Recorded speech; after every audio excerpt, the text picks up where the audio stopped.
ആറ്റിങ്ങൽ നഗരസഭ town hall നവീകരണം അനന്തമായി നീളുന്നതിനെതിരെയാണ് BJP പ്രവർത്തകർ പ്രതിഷേധിച്ചത്. വീരകേരളപുരം ശ്രീകൃഷ്ണസ്വാമി ക്ഷേത്രത്തിന് മുന്നിൽ നിന്ന് ആരംഭിച്ച പ്രതിഷേധ മാർച്ച് ടൗൺ ഹാളിന് മുന്നിലെത്തിയ ശേഷം ദേശീയപാതയിലൂടെ നഗരസഭാ കാര്യാലയത്തിന് മുന്നിലെത്തി. നഗരസഭാ കാര്യാലയ കവാടത്തിൽ പോലീസ് മാർച്ച് തടഞ്ഞു.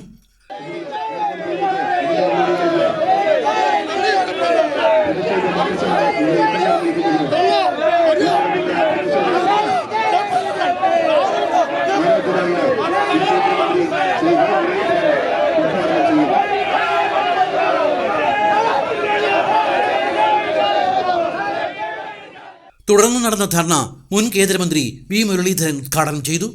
കേരളം കണ്ട ഏറ്റവും വലിയ അഴിമതികളിലൊന്നാണ് ആറ്റിങ്ങൽ ടൗൺ ഹാൾ നവീകരണത്തിൽ നഗരസഭാ ഭരണസമിതിയുടേതെന്ന് V. മുരളീധരൻ പറഞ്ഞു.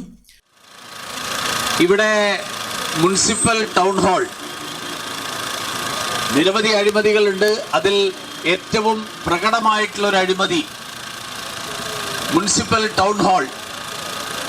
ആ ടൗൺ ഹാളിൻ്റെ നിർമ്മാണത്തിന് വേണ്ടി ഏതാണ്ട് 2017 തൊട്ട് ആ ടൗൺ ഹാൾ പുതുക്കിപ്പണിയാൻ വേണ്ടി 5.5 കോടിയോളം രൂപ ചെലവഴിച്ച് പണി എവിടെയും എത്തിയിട്ടില്ലാത്ത ഒരു സാഹചര്യം. ആ സാഹചര്യത്തിലാണ് ഭാരതീയ ജനതാ പാർട്ടി ഈ സമരവുമായിട്ട് രംഗത്തിറങ്ങിയിട്ടുള്ളത്. മുനിസിപ്പാലിറ്റി പറയുന്നത് ഞങ്ങളത് വികസിപ്പിച്ചുകൊണ്ടിരിക്കുകയാണെന്നാണ്. 5.5 കോടി ചെലവിട്ടു.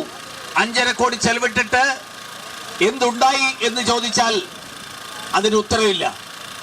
ഇതിനേക്കാൾ വലിയ തട്ടിപ്പ് ഒരുപക്ഷെ അപൂർവമായിട്ട് മാത്രമേ നമുക്ക് കാണാൻ കഴിയുകയുള്ളൂ. 5.5 കോടി ചെലവിട്ട് ഒന്നുമാവാത്ത അവസ്ഥ. നമ്മുടെ ബഹുമാന്യനായിട്ടുള്ള മുഖ്യമന്ത്രി, അദ്ദേഹത്തെക്കുറിച്ച് അദ്ദേഹം സ്വയം പറയുന്ന ഒരാളാണ്. അസാധ്യ കാര്യങ്ങളുടെ മധ്യസ്ഥൻ എന്നാണ് അദ്ദേഹം സ്വയം വിശേഷിപ്പിക്കുന്നത്.